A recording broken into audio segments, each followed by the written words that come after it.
Hey everybody, we're back in the palm room as I promised, and it's Palm Sunday, my version.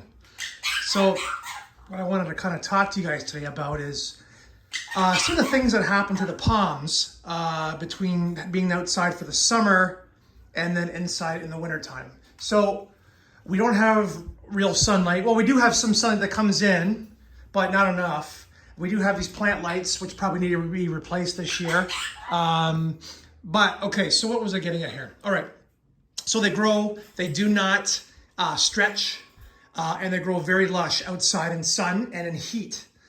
So when you bring them inside, like today, I don't have the heat going. It's 70 degrees, 60% humidity. So it's actually good humidity for this palms.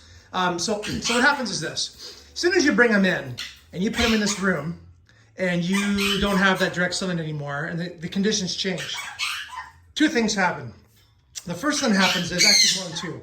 The soil takes longer to dry out, so you have to water a lot less.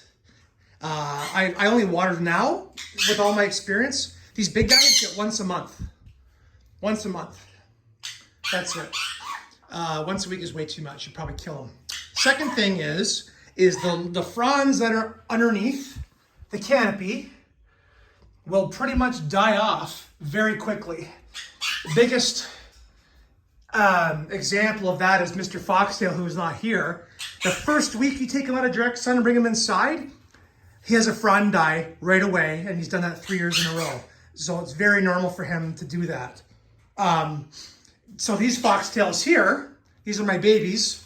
These are 3.5 years old. And this guy here, look at that, 3 foot, 4 foot. They lost a frond each last week. Which is okay. The palm is still hard as a rock. Huge spear coming. Look at the size of this spear, guys. It's 18 inches long already. So the palms are doing that to adjust to their new conditions. The bottle palm here as well does the same thing. So we know bottle palms only usually grow 5 to 6 fronds max, especially when they're mature. When they're younger, like I have here, I typically only get about 4. So as you can see, we have 1, 2, 3, 4, 5. Now this one is the oldest. And now it's taking a dive, which is perfectly fine. Look at how big the bottle's gotten, guys, from a couple of years ago. So what this palm is doing now is, excuse me, this spear has been coming up faster than normal. And normally say the spear will take 3 weeks to open, 2 to 3 weeks to open outside. It's summer. This thing opened in a week. And it's doing that because it wants sunlight. It's trying to adapt. So it's like, yeah, you're not getting light. You're old.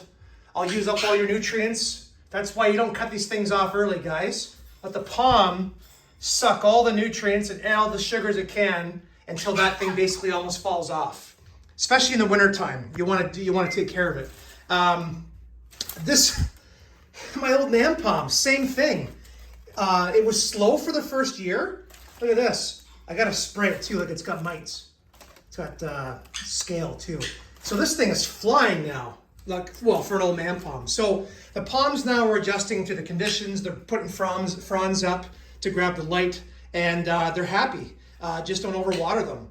So that's kind of what's kind of the differences. Like this guy here, this foxtail has never been outside, and it's super stretched. This one specifically, look at the other ones, they didn't. But this one is like, I want the light. So that will happen sometimes too. But what I find is because the palms grow so slowly indoors that by the time they try to stretch a frond, because the fronds grow, like once this frond is up, it'll be very slow after that. Usually this bottle palm will open after the frond is way higher and back. But what was I getting at here? So these palms don't usually stretch for me indoors because they're in here for, 6 months, 5 months, whatever the heck the season's going to be.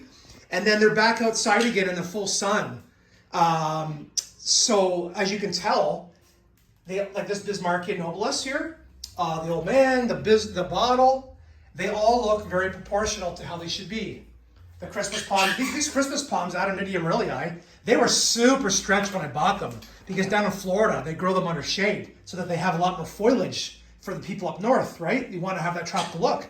So these palms have shrunk when it comes to their canopy size since I've gotten them, because I've exposed them to better light and better conditions. So now they look like a regular palm.